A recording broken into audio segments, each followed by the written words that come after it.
Well, I know, I suppose, being the player, from the player's perspective, I know how much fans can influence games, influence how I feel in a game. And ultimately what came out on the report was very interesting, that the fact the fans want to see the loyalty, the commitment, the passion from the players. And rightly so, because they feel part of a family. And that's what it's like going to games. And when you're at a game and you've got that atmosphere and everything created by the fans, we should be championing that.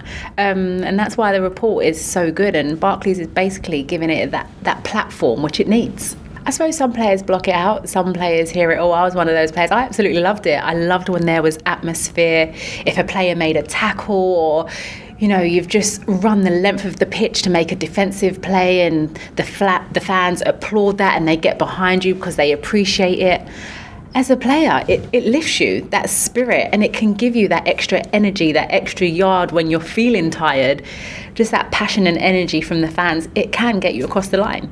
Yeah, and it's great, and that's what's so interesting about the report, that it shows how the game is changing. So the effects of social media with fans and the role that they have, it's all there, it's in numbers. So fans can actually see the impact they're having, and the fact that in the report you're hearing from ex-players that the stories they recall of either going to Anfield, the atmosphere and game-changing moments created by the fans, it's all there, and that's what makes it interesting, and actually it brings it to life as well. Do you know what, actually, I have been so lucky throughout my career that I've always had an amazing relationship with the fans. And I think part and parcel of that is because they've always seen me play with passion. I always wear my heart on my sleeve and how much it means to me when I'm playing for Arsenal and playing for England. And I think that's where you create that bond with fans. They see that it hurts me when I lose in a cup final or I'm losing in a World Cup.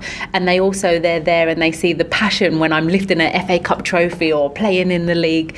So they're on this journey with me, and I think that's important. I've been so fortunate enough to start playing when I was 8, and the women's game wasn't professional or even seen in any kind of light that it is now.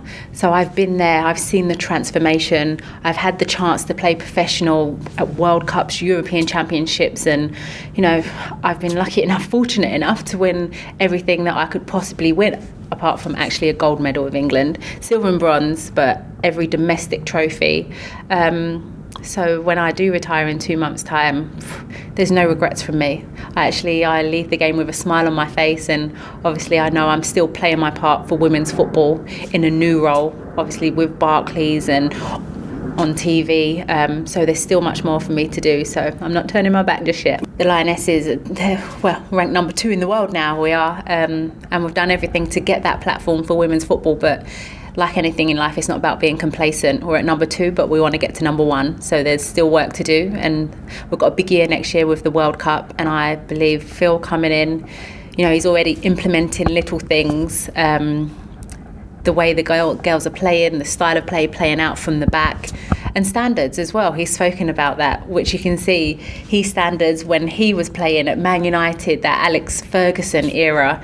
He's adding little bits, little touches, little nuggets that the girls are learning from, and then hopefully that, come next year, that gold medal that I didn't get at World Cup, they will, but I'll be there supporting. But the fact that we're playing our FA Cup finals now at Wembley, and we're getting record crowds, and every year the attendances are going up and up, and then when you play at World Cups, the viewing figures on TV, and girls now are role models. When I was growing up, I had to look up to Ian Wright was my role model, because I didn't know about women's football or women's footballer that I could aspire to be like, when now you have that, which is great.